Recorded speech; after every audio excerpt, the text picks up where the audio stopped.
Bonjour mes sœurs, aujourd'hui nous sommes dans Luc 23 à partir du verset 13 jusqu'au verset 25. Luc 23 à partir du verset 13 jusqu'au verset 25. Cette histoire nous parle de Jésus qui est conduit devant Pilate par les principaux sacrificateurs, les magistrats et le peuple. Et ils exigent la mort de Jésus, la crucifixion de Jésus. Pilate ne trouve rien à reprocher à Jésus qui mérite la mort et veut le relâcher, mais le peuple, les magistrats, les sacrificateurs ne veulent pas. Et ils crient fort, ils veulent la mort de Jésus. À chaque fête, il était obligé de relâcher un des prisonniers. Et là, le peuple a commencé à crier « Relâche-nous Barabbas ». Crucifie Jésus, relâche-nous Barabbas. C'est là que cet homme entre en scène. On ne sait pas grand-chose sur Barabbas, sinon que cet homme avait été mis en prison pour une sédition qui avait eu lieu dans la ville et pour un meurtre. C'était un meurtrier. En tout cas, c'était un coupable. Barabbas, lui, il était coupable. Jésus était innocent. Les accusations même qu'on avait portées devant Pilate étaient fausses. Jésus était innocent, Barabbas était coupable. Et Jésus va prendre la place de Barabbas sur la croix. Et cette histoire, si elle nous parle vraiment du salut, de comment Jésus prend la place du pécheur, qui prend le péché du pécheur et qui, lui qui était saint, devient pécheur pour nous.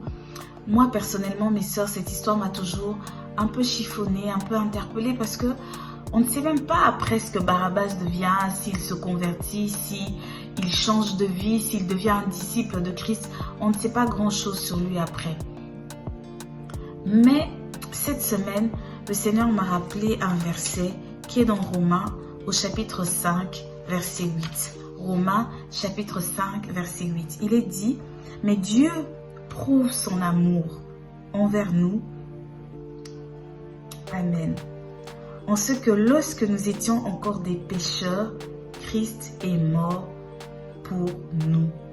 Dieu prouve son amour envers nous, en sorte que lorsque nous étions encore des pécheurs, Christ est mort pour nous.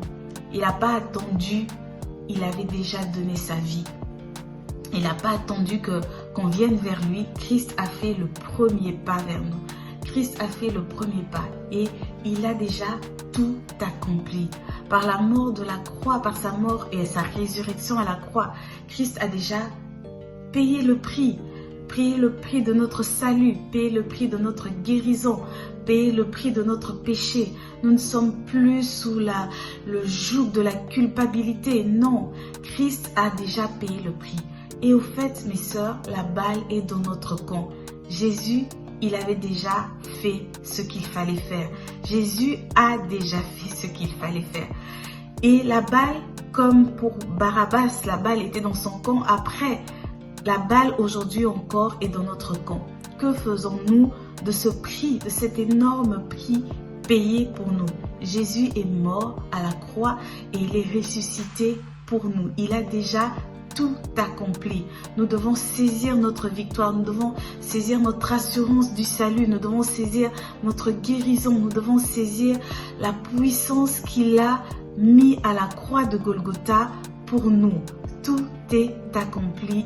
Jésus a déjà tendu sa main victorieuse avec son sang vers nous. C'est à nous de la saisir et de marcher dans la victoire. Que Dieu vous bénisse.